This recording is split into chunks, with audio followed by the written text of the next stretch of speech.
Assalamualaikum warahmatullahi wabarakatuh. Sahabat Dasar dimanapun Anda berada, senang sekali saya Bayu Oktara kembali bertemu malam hari ini tentu dengan bahasan menarik yang menggelitik dan pastinya akan dikupas tuntas bersama Ustadz Dasaat Latif dan pastinya di mana lagi kalau bukan di Gaspol. Sebelum kita lanjutkan saya mau bertanya dulu, sahabat Dasar yang hadir di studio, ada nggak yang suami istri? Ada, Bapak dan Ibu ya? Oke, Bapak dan Ibu izin boleh ikut saya ke depan? Apa ya Bu ya? Saya ada pertanyaan nih buat Ibu dan Bapak. Ibu dan Bapak sudah berapa lama menikah? 23. 23 tahun. 23 tahun. Ibu merasa sebagai istri yang setia kah? Saya merasa setia. Bapak? Alhamdulillah. Alhamdulillah. Sekarang saya tanya kepada Ibu ya.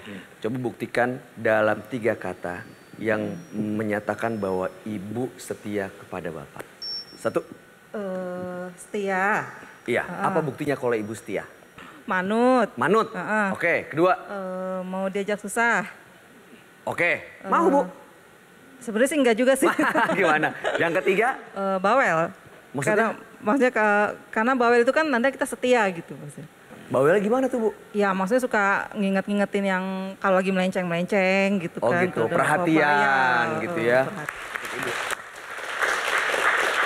Bapak tadi mengatakan orang yang setia. Saya mau tanya, apa yang Bapak lakukan kalau, langsung jawab ya Pak ya. Ya. Kalau mantan Bapak menghubungi, nelfon. Ya dijawab seperlunya. Lah, dijawab seperti Ya kalau nggak dijawab gimana? Namanya dihubungi. Ya, Halo Bapak, apa ya, kabar? halo juga, kabar baik. Ketemu yuk Pak. Ah, dah, makasih deh. Iya, ayo makasih lah. Baik, terima kasih Bapak Ibu, boleh kembali ke tempat. Bener nggak sih sahabat Dasar kalau kesetiaan itu adalah sebuah keniscayaan? Karena sepertinya zaman sekarang tuh mahal banget ya harga kesetiaan. Banyak kasus-kasus perselingkuhan yang disebabkan hal-hal kecil yang bisa diselesaikan sebetulnya.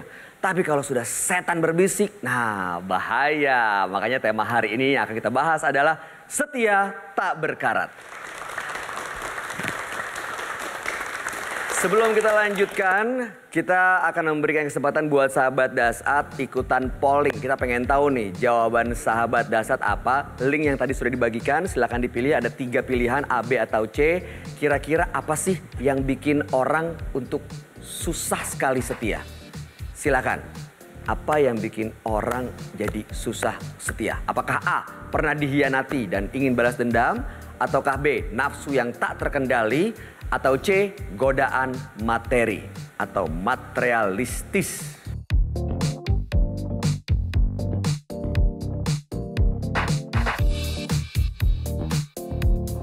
Sudah dipilih? Nggak mau ganti? Cukup ya, yakin kalau begitu silakan disimpan lagi gadgetnya Ibu Bapak. Untuk mendapatkan jawabannya, langsung saja kita undang bergabung bersama kita semua Ustadz Dasaat Latif. Assalamualaikum Ustadz.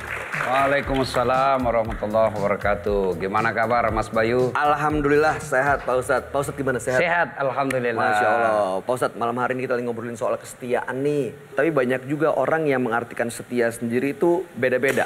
Tapi Ustadz sendiri setuju nggak kalau kesetiaan itu sekarang jadi barang yang mahal? Nah, baik. Yang pertama kita harus tahu dulu apa sih itu kata setia. Ya, tadi saya buka-buka Kamus Besar Bahasa Indonesia.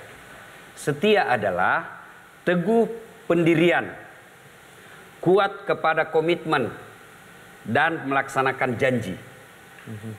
Itu setia, ya. Jadi tidak selalu identik satu pasangan. Waduh, maksudnya Ini yang jadi salah. Yang ada di benaknya ibu-ibu ini, setia itu tidak kawin lagi. Ya, iya Ibu. Iya Pak Ustadz. Padahal setia itu selama sebelum menikah, dia tidak pernah janji bahwa saya tidak akan menikah lagi kecuali sama kamu. Dan dia ternyata kawin lagi. Dia tidak boleh dikatakan tidak setia sebab dia tidak pernah bikin janji. Oh. Apalagi tidak pernah tanda tangan hitam di atas putih. Harus ada pernyataan hitam di atas putih Pak Ustadz. Kalau sudah bikin perjanjian bahwa saya tidak akan menikah lagi, tidak ada lagi wanita lain selain kamu sayangku, tertanda stempel materai 10.000. Waduh. Nah, itu bukan cuma tidak setia, tapi juga bisa kau tuntut di pengadilan. Melanggar hukum. Pak Ustadz jangan ngasih ide dong para istri nanti malah bikin surat perjanjian Maka lagi. ibu-ibu, setia itu jangan selalu diidentikan bahwa laki-laki hanya punya istri satu. Nah sekarang kalau dianggap orang yang berpoligami tidak setia, ibu yakin Rasulullah tidak setia? Setia itu tidak berarti bahwa satu saja. Setia itu adalah ketika komitmen terhadap perjanjian. Tapi ingat, Rasulullah pun menikah lagi setelah wafatnya Ummul Mukminin Khadijah. Nanti setelah Khadijah wafat, barulah Abu Bakar Siddiq datang menawarkan anak beliau, Aisyah. Ya Rasulullah, Anda pemimpin kami, Anda Rasul, perlu ada yang ngurus. Maka Abu Bakar Siddiq menawarkan Aisyah. Sepeninggal Khadijah pun Rasulullah Sallallahu Alaihi Wasallam tetap mengenang kebaikan keibuan daripada Siti Khadijah, Ummul Mukminin. Mana buktinya ketika Rasulullah tidur bersama Aisyah, istri muda lah kalau istri sekarang, istri baru. Lalu Rasulullah bersabda, saya seolah-olah mendengar telapak kakinya, terompak kakinya Khadijah ada dalam rumah. Bayangkan bagaimana ibu kalau tidur bersama suami, tiba-tiba yang disebut suami perempuan lain. Ibu marah apa enggak? Bukan marah, ngamuk. Ya kan? Aisyah pun demikian. Lalu Rasulullah bagaimana meresponnya? Rasulullah hanya bersabda, kamu tidak bisa membandingkan dirimu dengan Khadijah. Tidak ada yang percaya kepada Rasulullah awal-awal Islam. Khadijah hadir. Orang-orang itu waktu awal-awal dakwah Islam, ya Rasulullah itu kan diteror secara mental, diteror secara fisik. Tapi orang Arab-Arab jahiliyah waktu itu belum berani secara terang-terangan menyerang Nabi. Kenapa? Karena ada Khadijah, bangsawan Makkah waktu itu yang sangat disegani. Itulah Khadijah. Nah, kembali kepada pokok permasalahan kita. Setia. Ada juga yang mengartikan setia itu setiap tikungan ada. Itu mah. Jadi sebenarnya Bu, kesetiaan laki-laki itu memang harus kita tuntut. Maka kesetiaan seorang suami adalah teguh pendirian, komitmen, janji untuk menjadi kepala rumah tangga. Apa fungsi utama kepala rumah tangga adalah satu, melindungi rumah tangganya, melindungi anak-anaknya, melindungi istrinya, baik secara fisik maupun secara serangan dunia maya. Ibu dulu kalau orang judi, ibu bapak harus tahu, dulu kalau orang judi kan ketahuan polisi. Kenapa? Dia sabung ayam, dilihat ayamnya. Judi pakai domino, dilihat domino ada. Jangan sampai ibu pikir anaknya lagi belajar, nggak taunya baca buku judulnya buku cetaknya matematika, di dalamnya handphone dia lagi judi online. Astagfirullahaladzim. Setia apalagi yang dimaksud setia dalam persoalan ini adalah setia mencari nafkah. Jangan sampai istrinya akhirnya jarang di rumah, suaminya lebih sering di rumah nonton, istrinya yang pergi cari nafkah. Ini berkhianat, ini tidak setia namanya. Apalagi setia dalam hal apa? Mendidik. Saya ulang tadi ya, satu menjaga keluarga, dua menafkahi, cari nafkah, tiga mendidik. Jangan sampai suami enak-enak dia selalu datang pengajian, rutin dia berjamaah, tapi tidak pernah dididik istrinya untuk pakai jilbab, tidak pernah dididik anaknya untuk ngaji, tidak pernah diajak anaknya, ayo nak, ayo ke masjid. Maka itu disebut setia, setia pada tugasnya untuk mendidik. Tapi yang ada di benaknya ibu-ibu ini selalu setia satu suami. Oke, suami setia, satu betul istrinya, tapi ibu tidak dididik. Ibu tidak dinafkahi. Ibu tidak dilindungi. Jadi kita perlu luruskan pemahaman kita selalu yang hanya terfokus pada setia itu hanya tidak kawin lagi. Tidak. Ya, paling sial lah kita sudah tidak dididik, tidak dijaga, tidak dinafkahi, kawin. Dasar sekali. Waduh. Mudah-mudahan pasangan kita bukan yang seperti itu ya. Pak Ustadz, tadi kan di awal kita memberikan polling nih, sahabat Dasat hadir di sini. Apa yang bisa mencederai setia? Nanti Pak Ustadz setelah berikut ini kita akan bahas ya Pak Ustadz ya. Ya. Baik, kalau begitu jangan kemana-mana, tetap bersama kami di Gaspol. Gaspol memang. Jangan kau membenarkan kemaksiatan yang orang lakukan dengan cara melakukan maksiat pula.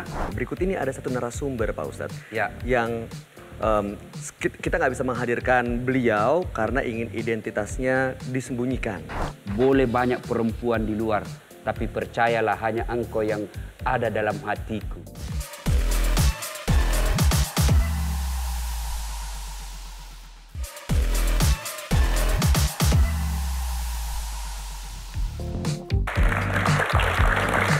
Terima kasih sahabat Dasat, Anda masih bersama kami tentunya di Gaspol. Gaspol memang. Pak Ustadz, seperti yang tadi telah saya sampaikan, kan di awal ini kita udah polling nih Pak Ustadz. Ya. Apa yang bisa mencederai kesetiaan? Dan inilah pollingnya dan jawabannya. Jadi yang membuat orang sulit untuk setia itu merasa pernah dikhianati dan ingin balas dendam. Ada godaan materi dan materialistis dan juga ada nafsu yang tidak terkendali. Nah ini saya mau fokus kepada yang A dulu nih Pak Ustadz. Pernah dikhianati dan ingin balas dendam. Apakah itu boleh Jadi menjadi begini, alasan untuk tidak soal setia? ini balas dendam. Apakah balas dendam dalam Islam dilarang? Tidak. Tapi bukan orang yang baik imannya. Rasulullah mengatakan, kalau engkau disakiti, maka balaslah sesuai yang kamu rasakan. Tapi memaafkan jauh lebih baik daripada itu. Artinya, contoh, saya memukul Mas Bayu, tak. Mas Bayu punya hak, memukul tidak boleh di muka saya. Harus sama. Tapi di sini sama. Sini dan sama sakitnya. Jangan saya pukul di sini, Mas Bayu tendang ini. Wah, lebih sakit. Kan? Nah, tapi kata Nabi, kamu boleh balas, tetapi sesuai yang dia rasakan, kamu rasakan. Tapi ketahuilah, memaafkan jauh lebih mulia. Nah sekarang, saya pernah dikhianati. Lalu saya sakit hati dan berkhianat juga. Saya dengan orang yang berkhianat, itu di hadapan Allah sama saja. Ibu dikhianati nih, pasangan selingkuh. Lalu ibu balas dendam. Selingkuh juga sama tetangga. Apa ibu lebih mulia daripada suami? Enggak, sama hinanya. Di hadapan Allah sama hinanya. Nah, ada orang yang berselingkuh awalnya karena sakit hati dan akhirnya melakukan pembalasan dan kecanduan. Oh, keterusan gitu. Keterusan. Apa yang mau dicapai? Apa yang mau dicapai dengan sikap seperti itu? Mesti kalau suami berkhianat atau istri berkhianat dan tidak bisa memaafkan, bukan dengan melakukan maksiat pula. Jangan kau membenarkan kemaksiatan yang orang lakukan dengan cara melakukan maksiat pula. Kalau saya merasa dikhianati, Mas Bayu merasa dikhianati dan tidak mampu menerima pengkhianatan itu, bukan dengan cara membalasnya dan berkhianat, tapi cara apa? Kita pisah baik-baik. Satu kali kau sakiti hati ini, masih ku maafkan. Dua kali kau sakiti, masih juga ku maafkan. Tapi jangan sampai 3 kali. Jangan, oh jangan. 3 kali batasnya. Oh. Kalau Allah, semakin kau maafkan, semakin mulia di sisi Allah. Masya Allah. Dan tidak akan menjadi hina orang yang memaafkan. Tapi saya tidak sampai, saya sudah tidak bisa memaafkan Ustaz. Sakit. Sudah bisa sakit hatiku. Bukan dengan cara membalas. Cara apa? Kita pisah baik-baik. Bang, saya sayang sama kamu. Tapi saya tidak mau larut dalam maksiat. Saya tidak bisa begini terus. Tahun lalu kau ulang, tahun ini kau ulang lagi, tahun depan kau ulang lagi. Saya bisa mati kekeringan. Saya bisa mati sakit hati. Daripada saya mati sakit hati, lebih baik kau ceraikan saya baik-baik bang. Kembalikan aku ke rumahku. Nah itu. Kalau ibu lalu membalas, siapa yang jadi korban? Rumah tangga. Intinya siapa yang jadi korban? Anak kita. Bagaimana perasaannya? Ya, saya tidak bisa bayangkan gimana anak yang melihat bapak dan ibunya selingkuh. Pasti rusak jiwanya. Ketika rusak jiwanya anak kita, maka bukan cuma di dunia ibu akan melihat kehancuran anak, tapi di akhirat ibu nanti akan dapat tanggung jawab yang sangat besar. Ustaz Dasat, mengenai rumah tangga yang rusak, ini apa yang harus dilakukan? Nah berikut ini ada satu narasumber Pak Ustadz. Ya. Yang kita nggak bisa menghadirkan beliau karena ingin identitasnya disembunyikan. Ingin curhat berkaitan dengan tema kita hari ini. Soal kesetiaan. Untuk menjaga privasi beliau, langsung saja kita sapa. Halo, Assalamualaikum. Assalamualaikum Mas Bayu, Pak Ustadz. Assalamualaikum. Waalaikumsalam. Salam warahmatullahi gaspol wabarakatuh. Pak Ustadz. Ya. Ya, katakanlah ini sebut saja Ibu Mawar ya. Iya, boleh Mas Bayu, terima kasih. Jadi begini Pak Ustadz, bukan mau membuka aib tapi mau curhat. Saya ada suami, juga anak-anak. Suami saya ini cukup luar biasa bertanggung jawab Pak Ustadz. Secara material pada saya juga anak-anak. Tapi saya itu juga belum bisa tenang gitu Pak Ustadz. Karena seringkali saya itu menemui suami saya itu chat dengan teman perempuan, juga sering kerja keluar kota bersama. Nah, saya itu pernah menanyakan langsung ke suami saya mengenai kebiasaannya tersebut. Tapi reaksinya ketika saya tanya itu reaktif banget gitu Pak Ustadz. Meminta saya nggak usah ikut campur dengan hal yang dia lakukan dengan temannya.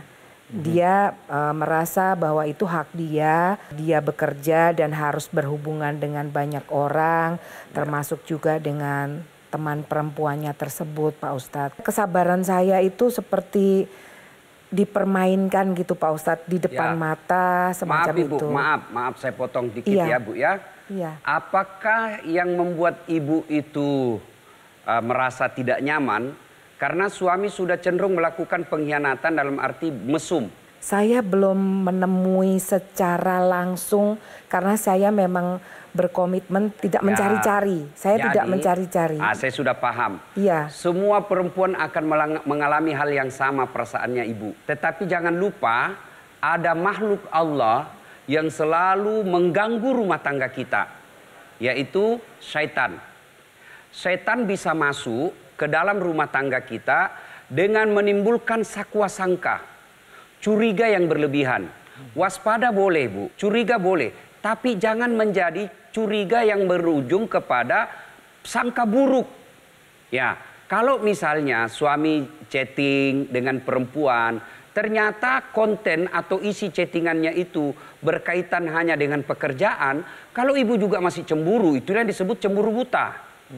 Ya, kalau isi chattingannya masih bercanda-canda, tidak menyerempet kepada maksiat, tidak ada konten-konten porno, membangkitkan syahwat, saya kira ini masih bisa ditolerir. Ibu jangan sampai dihasut oleh setan sehingga ibu membuat suami merasa tidak nyaman.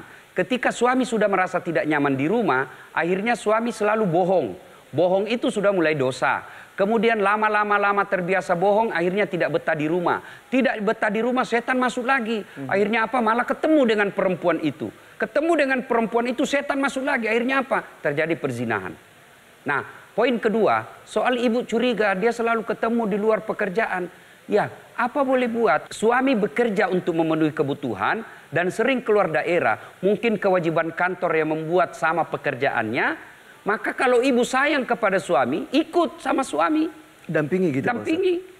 Cuma kompensasinya ada biaya tambahan. Uang keluar dari rumah tangga. Suami juga kalau sudah dicurigai begini, ya sebagai kepala rumah tangga yakinkan bahwa kamu tidak berkhianat. Jangan mengatakan saya tidak berkhianat, tapi didapat WhatsApp-nya, hai sayang, jangan lupa makan obat dulu sayang. Waduh. Karena perempuan fitrahnya, sekali kau melakukan kesalahan, susah dilupa. Kalau kita tidak mau dicurigai, yakinkan bahwa saya tidak berkhianat. Ya, maka caranya setiap mau keluar rumah, peluk istri, minta doakan, Dek doakan saya. Ya, saya selamat, saya sukses cari nafkah, saya dilindungi oleh Allah, saya dipelihara oleh Allah lahir batin. Tidak usah kau cemas, cintaku hanya satu. Boleh banyak perempuan di luar, tapi percayalah hanya engkau yang ada dalam hatiku. Dahsyat sekali. Ya kan? Nah, Ibu, kalau perlu sekali-kali bohong. Ya. bohong yang bolehnya gimana tuh Pak Ustadz? Bohong untuk menyenangkan hati istri. Misalnya? Boleh banyak perempuan di luar, tapi engkau tetap menjadi ratu dalam istana hatiku. Ya, kau paling cantik sedunia. Itu kan bohong. Masih ada yang lebih cantik Pasti sebenarnya. Tapi karena bohong seperti untuk menyenangkan hati istri, Boleh. boleh aja. Bohongnya seorang suami untuk menyenangkan hati istri itu boleh. Cuma ini juga istri, kalau kau sudah disanjung, sudah dipuja seperti itu, jangan juga kau tunjuk, pasti kau bohong. Ibu, gimana setelah mendapatkan petuah dari Ustadz Dasat, masih ada yang mau disampaikan atau ditanggapi mungkin? Sikapnya suami saya ini memang tergolong tidak romantis. Sanjungan-sanjungan kayak gitu nggak ada Pak Ustadz, nggak pernah. Nggak tahu saya dianggap ada atau nggak ada ya Pak Ustadz. Saya juga nggak berani, suami saya juga melarang untuk membuka handphone atau pinjam handphone aja juga nggak diperbolehkan gitu Pak Ustadz. Satu-satunya alasan saya masih bertahan itu ya karena ada anak-anak Pak Ustadz. Masya Allah Ibu. Saya nggak bisa lagi bagaimana ini Pak Ustadz gitu Pak. Masya Allah. Baik Bu, gini. Satu, ini penting, camkan baik-baik. Jangan membandingkan suamimu dengan suami orang lain. Saya punya kelebihan. Mas Bayu punya kelebihan. Bapak ini punya kelebihan. Maka pasti stres kalau kau hanya mau menerima kelebihan pasanganmu tanpa kau mau menerima kekurangan.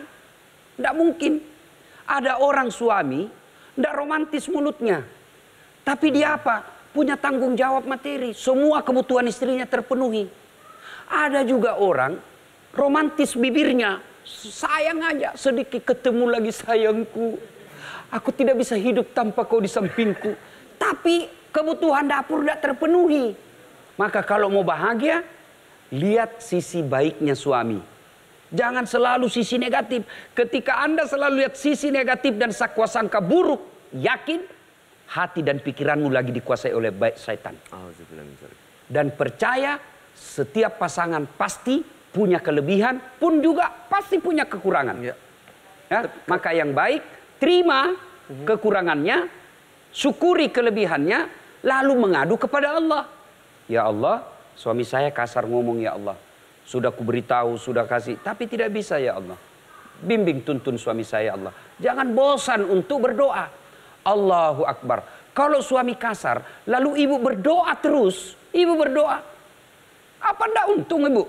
Suami dapat dosanya karena kasar, ibu dapat pahalanya karena sabar. Pahala apa lagi? Pahala bangun sholat. Berarti Allah mencintai ibu dengan menghadirkan suami yang banyak masalah. Coba kalau masalah tidak ada, suami tidak ada masalah, maka ibu tidak tahu bersyukur. Ibu tidak tahu beribadah. Ibu tidak akan bangun sholat tengah malam. Tapi karena Allah hadirkan suami yang banyak masalahnya, maka ibu dapat pahala sabar. Dan pahala sabar itu luar biasa. Innallaha mas-sabirin.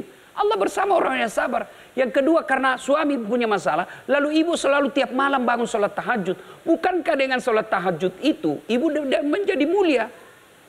Wa minal laili fatahajjat bihi. Dia bangun sepertiga dari malam untuk mendekatkan diri kepada Allah. Jadi ketika ada masalah, orang yang beriman, masalah itu dijadikan untuk mendekatkan diri kepada Allah Subhanahu wa taala. Dengan cara apa? Berdoa dan berserah diri kepada Allah. Dasar sekali. Baik Ibu Mawar, kami turut prihatin atas apa yang Ibu alami. Mudah-mudahan Allah memberikan hidayah buat Ibu dan suami. Dan sekali lagi mudah-mudahan Ibu bisa bertahan di rumah tangga. Bukan semata-mata karena anak, tapi memang karena cinta kepada Allah.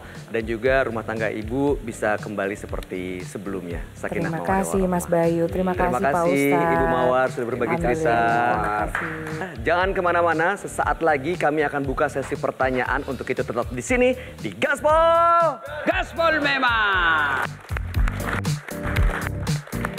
Semua orang menuntut kesetiaan, tapi apakah Anda bisa dituntut untuk setia? Ya, jangan seperti anak SMA sekarang, belum menikah papa, Bunda.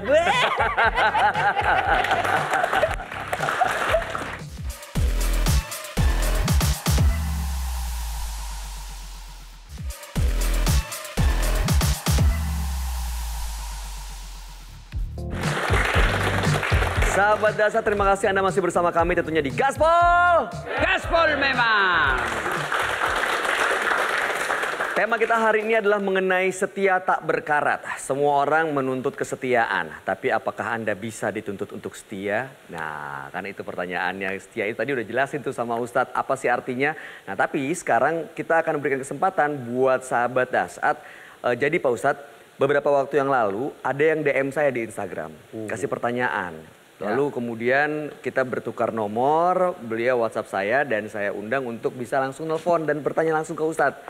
Izin ya Pak Ustadz ya? Ya, silakan. Halo, Assalamualaikum. Waalaikumsalam Mas Bayu. Assalamualaikum Pak Ustadz. Waalaikumsalam warahmatullahi wabarakatuh. Baik, terima kasih Mas Bayu kesempatannya. Ustadz, gini Ustadz, saya adalah salah satu penonton setia dari Gaspol. Berapa episode yang sebelumnya, saya mendengar petua Ustadz untuk bisa menjaga harmonis keluarga. Ada satu istilah yang bisa kami gunakan untuk dalam berkomunikasi. Hampir lebih 10 tahun berjalan, tiba-tiba saya kaget karena istilah itu digunakan oleh istri saya juga untuk memanggil mantan yang dulu, Ustadz. Saya jujur sangat kecewa, Ustadz. Apakah saya harus tetap menggunakan istilah itu atau harus diganti atau gimana Ustaz? Mohon pencerahan dan petunjuknya Ustaz. Karena saya sangat cemburu mendengar itu Ustaz. Panggilan itu, panggilan kasih sayang itu dihadirkan untuk membuktikan rasa sayang kita dan penghormatan kepada pasangan. Itu tujuannya. Dan ternyata ada panggilan dengan kata itu justru menyakiti pasangan kita. Itu kan sudah keluar dari tujuan. Oh. Ya kan? Okay. Maka kalau panggilan itu justru menyakiti, maka harus diberhentikan. Misal nih, panggilan istri saya panggil Yayang. Nah, Yayang misalnya kan. Nah, ternyata dulu mantan pacarnya semua 11, 13, 17 mantan. 17 mantan panggil Yayang. Yayang semua. Gimana tuh Pak? Dan istri tahu. Maka begitu istri saya tahu, maka saya sebagai laki-laki terhormat dan sayang, maka saya berhentikan. Untuk apa? Untuk apa saya panggil Yayang dia kalau dia menyakiti? Panggilan hadir itu untuk membuktikan kasih sayang. Itu tujuannya. Ya, jangan seperti anak SMA sekarang. Belum menikah papa. Bunda.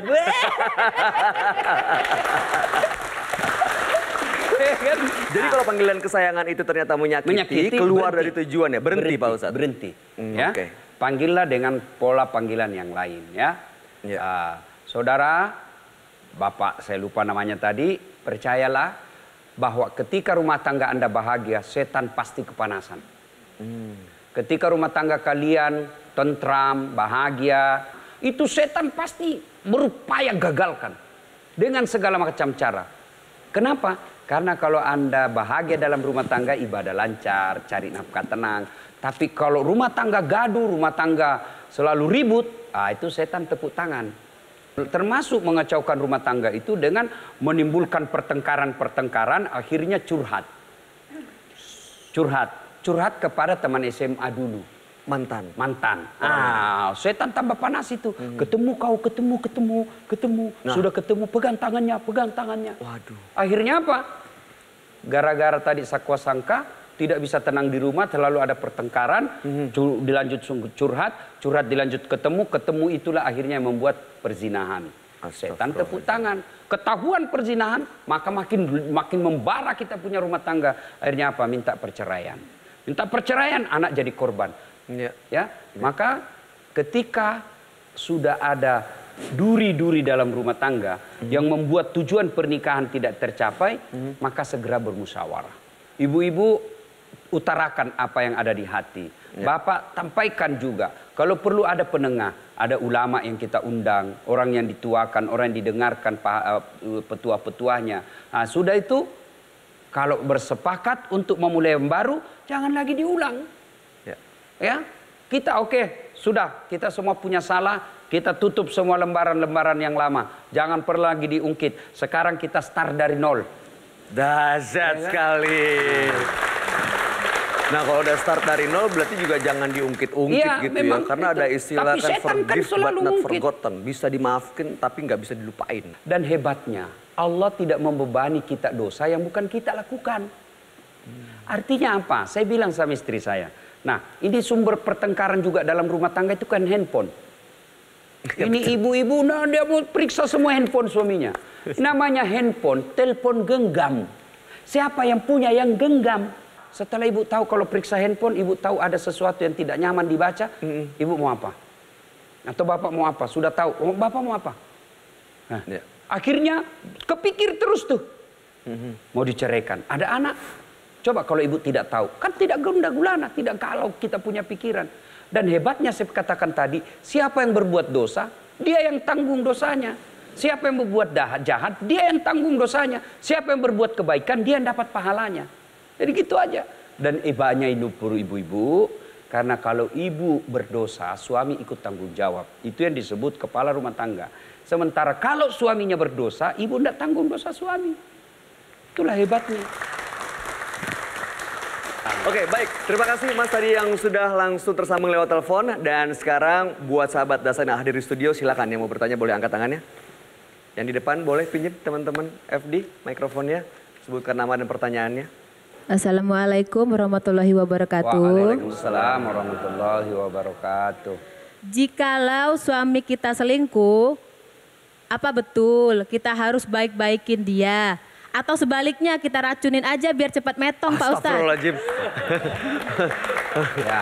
Diracunin katanya. Nah satu, kalau ibu maafkan, ibu termasuk orang yang mulia. Baik. Ya, memaafkan tidak menjadi orang hina. Ya, tapi saya sudah tidak bisa lupa Ustadz. Setiap lihat tampangnya, yang ada di benak saya perempuan selingkuhnya. Artinya sudah tidak ada ketentraman jiwa. Maka solusinya ibu pisah. Ya. Nah, anak, itu di pengadilan. Siapa yang berhak? Kalau anaknya biasa belum dewasa, belum balik, ada sama ibunya. Nah, itu tergantung pengadilan melihatnya. Mana yang lebih bertanggung jawab. Baik. Ya, bukan solusinya ibu racun. Kalau ibu racun, suami masuk kubur, ibu masuk penjara. Tenang Pak Ustadz. Kalau merasa tenang dalam penjara itu lain lagi, itu kelainan jiwa itu. Ya kan? Dan ibu tahu kalau ibu membunuh, itu orang yang dibunuh mau salah atau benar, ibu membunuh kalau syariat Islam, ibu juga harus dibunuh. Nyawa bayar nyawa. Sebaiknya jangan pernah berpikir membunuh. Ya, jadi daripada dia masuk kubur, ibu masuk penjara, tidak menyelesaikan masalah, mending kita ceraikan saya. Sudah cerai, menunggu masa iddah 3 kali haid, kawin lagi dengan laki-laki lain. Dahsyat sekali. Bener juga tuh Bu, ide bagus. Mendingan cari yang baru daripada ngasih racun. Tapi kalau misalnya masih dendam, bagaimana itu Pak Ustadz? Bisa, kan bisa. Kalau ibu solusinya. masih dendam, maka ibu harus memperbanyak istighfar. Astagfirullah. Astagfirullah. Karena dendam itu pembawaan setan. Supaya tidak lama dendam, setelah pisah ya kawin lagi, dapat berondong. Dahsyat sekali. Baik, pemirsa pastikan Anda tetap bersama kami. Setelah ini kami akan kembali dengan pertanyaan dari sahabat Dasat yang hadir di studio. Jangan kemana-mana, tetap di Gaspol. Gaspol memang. Sebenarnya doa yang paling wajib kita minta kepada Allah bukan masuk surga. Tapi karena kita pasti masuk surga. Yang perlu kita minta, hindarilah kami dari azab neraka. Buat kesan suamimu terkesima bahwa perempuan yang ada menjadi istrinya adalah perempuan terbaik dari semua perempuan yang pernah dia kenal.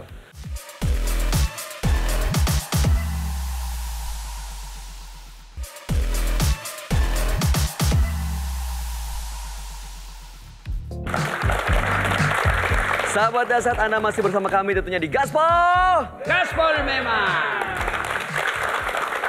Pak Ustadz, izin Pak Ustadz, ada sebuah ayat dari surah At-Tur ayat 21 yang bunyinya, dan orang-orang beriman beserta anak cucu mereka yang mengikuti mereka dalam keimanan. Kami pertemukan mereka dengan anak cucu mereka di dalam surga, dan kami tidak mengurangi sedikit pun pahala amal kebajikan mereka. Mohon pencerahan dan makna dari ayat ini Pak Ustadz. Ya, ini sering ibu-ibu tanya, Ustadz, kalau saya meninggal nanti, apakah saya masih dipertemukan dengan anak dan suami saya? Inilah jawabannya.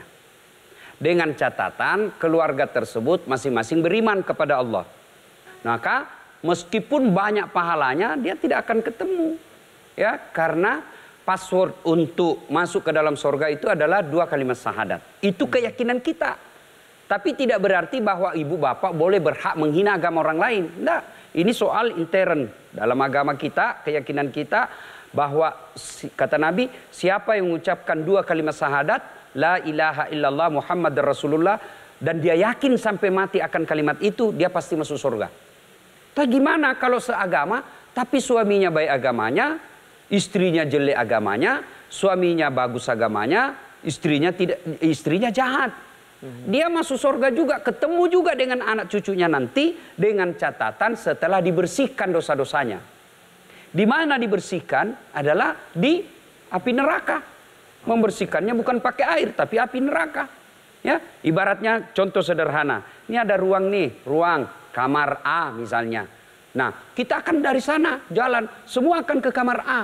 Tapi sebelum sampai ke kamar A, karena waktu di dunia dia tidak sholat, putus-putus sholatnya, ada puasanya lepas dia tidak ganti, dia tidak tutup aurat, tidak pernah bayar zakat, jahat sama orang, dia mampir dulu. Bagaimana proses pembersihannya? Ya tentu beda-beda, tergantung dosanya. Yang ini yang tidak punya dosa, yang bersih, tidak mampir, karena dia sudah bersih, maka dia langsung masuk ke kamar A. Pada akhirnya, kalau dia muslim dan muslimah, dia akan kembali dipertemukan seperti ayat tadi. Dipertemukan kembali dan tidak dikurangi kebaikan-kebaikan yang pernah mereka lakukan. Allah membalasnya sesuai dengan kebaikan yang pernah mereka lakukan di dunia. Maka berdoa, sebenarnya doa yang paling wajib kita minta kepada Allah bukan masuk surga. Tapi karena kita pasti masuk surga. Yang perlu kita minta, hindarilah kami dari azab neraka. Kalau mampir dulu ke neraka ini yang jadi masalah. Maka kita, ya Allah, bebaskanlah kami dari api nerakamu. Dahsyat sekali. Baik, berikutnya saya akan persilakan audiens, sahabat Dasat yang hadir di studio untuk bertanya. Silakan, yang mau bertanya boleh angkat tangannya. Assalamualaikum warahmatullahi wabarakatuh. Waalaikumsalam warahmatullahi wabarakatuh. Saya ingin bertanya, bagaimana kalau istri selingkuh sama orang lain? Istri selingkuh dengan orang lain? Iya. Karena kalau sama bapak bukan kalau selingkuh kita namanya. selingkuh sama orang lain, nah kita curiga. Curiga? Iya. Oke, curiga boleh. Tapi nggak ada buktinya, itu apa benar? Oh, bahaya dosanya Pak. Nah, kalau bapak menuduh istri berselingkuh padahal tidak, itu dosanya sangat besar. Menuduh laki-laki baik-baik melakukan maksiat atau menuduh perempuan baik-baik muslim padahal tidak, itu dosanya sangat besar. Maka saya curiga nih Ustadz. Kenapa curiga? Kok dia terima WhatsApp dalam kamar mandi? Bagaimana dia tidak dalam kamar mandi? Dia mau sekali pup.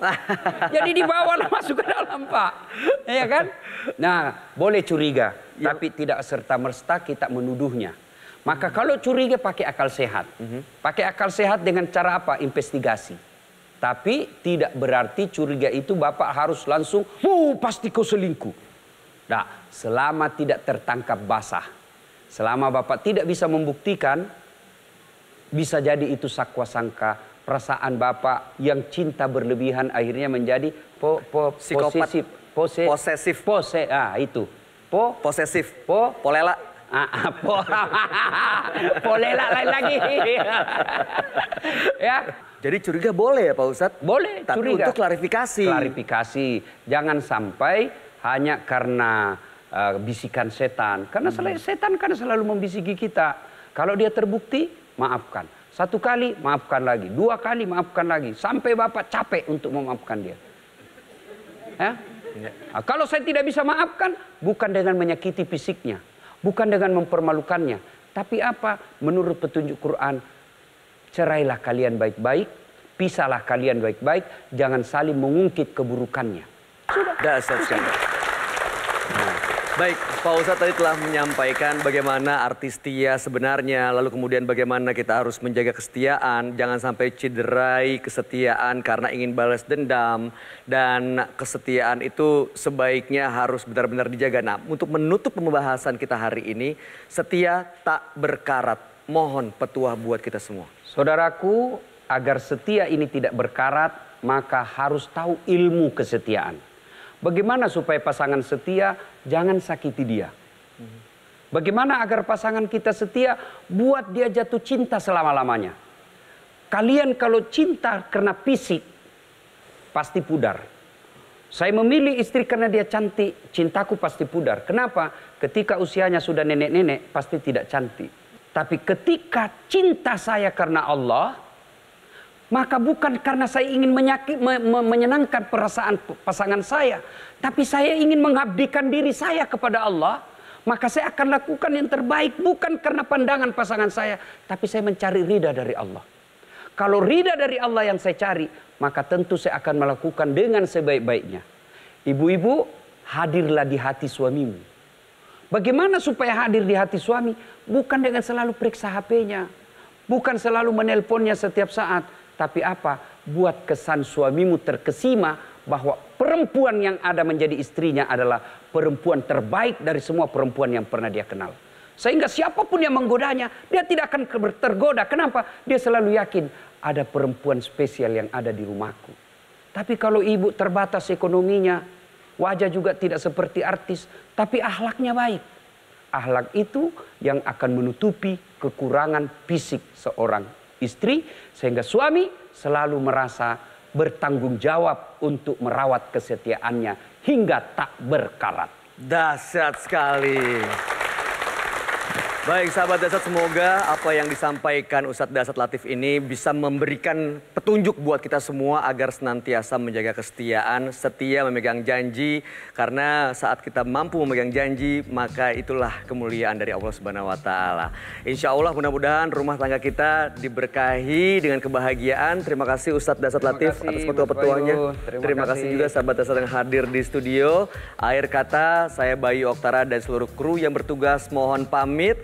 Tentunya kita bertemu lagi di episode berikutnya hanya di Gaspol. Gaspol memang. Assalamualaikum warahmatullahi wabarakatuh.